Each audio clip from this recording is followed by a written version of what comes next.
We don't know how to free Zelda, but we do know why kids love them and critics hate them. John Stossel reports, nuts for Nintendo, when 2020 continues.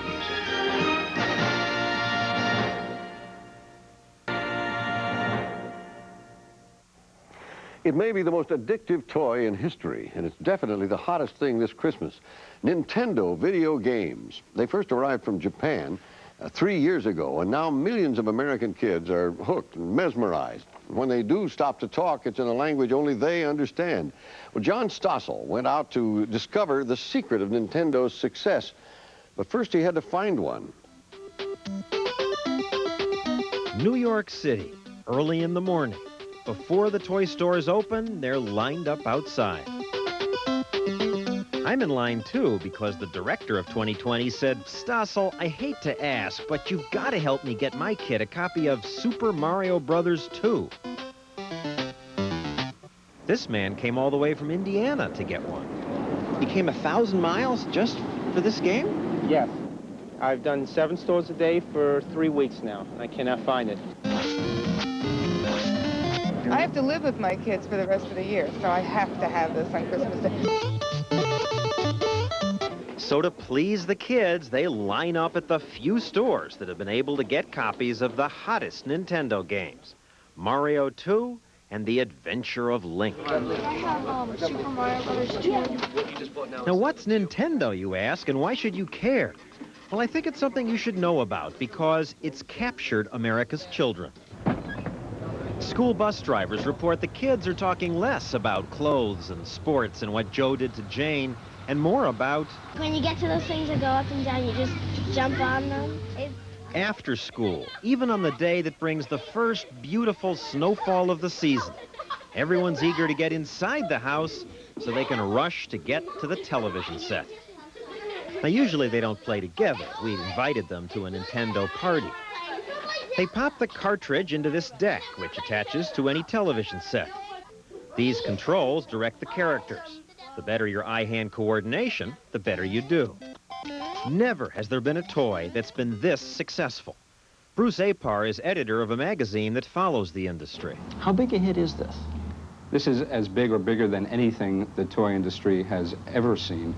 I'll give you one comparison. Barbie, which is an institution, does about $500 million a year. Nintendo does over 3 times as much. Now, why is it so successful? Well, the people in the industry say Nintendo simply has the best games. They come in 2 categories. Sports games such as tennis, hockey, football, boxing, all with good graphics and sound effects. Even more popular are the adventure games like Super Mario. They tend to have ludicrous plots. Mario is an Italian plumber who, under your control, enters the Mushroom Kingdom to fight off killer turtles and deadly ducks until he can rescue the Princess Toadstool. The kids love it. What's good about it? Birdo. He shoots the eggs out of his nose. And also there's this part where you can't go anywhere except for fall down a pit, but you pick up this thing and this rocket appears out of nowhere and it flies to another board. It's weird. And it's a big improvement over the first video games like Atari's Pong and Space Invaders, because today's computer chips are better. They have more memory. There's much more involved in playing the game, much more excitement. There's better use of colors, better use of music. It's not just stick figures anymore. We have literally over 100 different characters, people, animals, wizards, spells. You see this spread out over different worlds. When I say different worlds, entirely different sets. If you think about the way a movie is produced, there are levels with caverns, and you break into underground oceans. There are secret holes that you go into.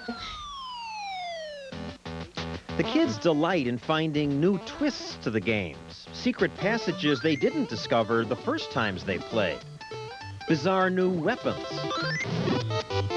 You're throwing things that I've never even discovered in this game. Yeah, because you don't know. If you're a grown-up, you hardly do this. If you're a grown-up, you have work to do. Now, the chips, the technology that goes into this, was invented in the United States. Yet, the Japanese are the ones who make it a hit. Why is that?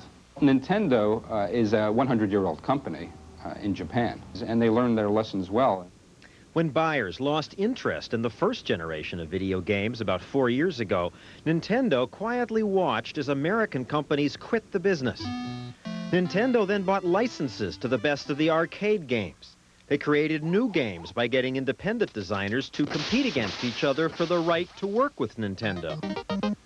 Nintendo, please hold. One moment. Thank you. May I help you? And in Seattle, at the company's U.S. headquarters, they listened to the customers. 50,000 people call Nintendo's 800 number every week asking for help with the games. Phones are manned by games fanatics who often play other games while answering questions.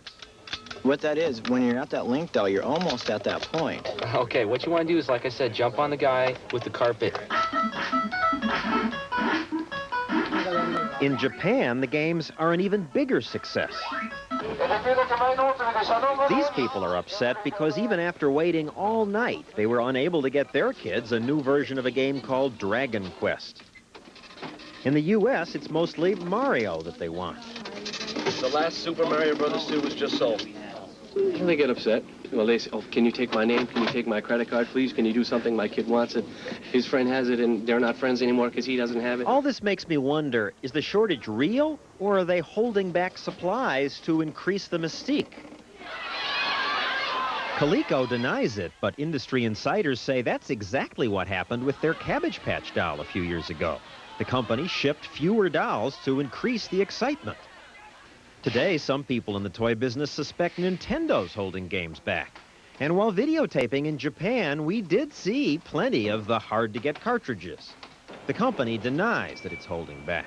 Believe me, creating a shortage of this kind was nobody's design, and it's just one of those combinations of demand that far exceeded our most optimistic projections and an inability on the chip supplier to fulfill it. Now you really messed up. You're out. All this brings us to a final question. Should parents buy these games at all? The National Coalition Against Television Violence thinks they shouldn't because they say they're bad for kids. Like, I like how you shoot the people with boomerangs and bombs. I just like jumping on things and killing them and shooting things. The coalition says this will make some kids act violently. Well, I don't know about that, but there's another problem. Watching the kids play, seeing the intensity of their interest, the word obsession comes to mind. I bet I'm much better than him at Zelda. How many hours you play a day? Around 1 or 2. 2 hours a night. It's a When lot. you should be doing your homework? Yeah. She doesn't like This it. girl's mother doesn't like the game. Because she thinks that you're going brain dead while you're watching it. Maybe you will be brain dead from staring at this thing all the time. No. And while we were talking, Mom was watching all this warily. Gets their mind off school when they first come home from school, but then it gets their mind totally off school. So we had to take it away for a while because homework wasn't getting done, bedtime got pushed aside. What do you mean take it away for a while? I disassembled it and put it in the back of a closet for a while. But now you're letting them play again. Not as much.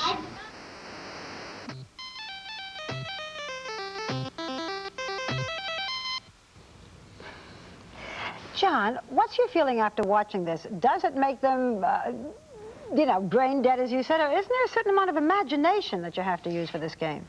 I think that's true, that it's not just like watching television. You have to use imagination. There are all these ways to handle the games. I think under the right time limits, it's fine. In fact, I got one while doing the story, and I'm going to keep it. For you, or would you give it to your child? Well, my 3-year-old likes kill ducks, and my wife and I stayed up till midnight playing it. And you don't mind the so-called violence in it? Kill ducks, kill ducks? They're animated characters, and I just think you have to pay attention and limit the time, and it's fine. Now I know how you're spending the holidays, watching right. Nintendo. Playing Nintendo. Playing Nintendo. Thank you, John. Now on to a much more serious report.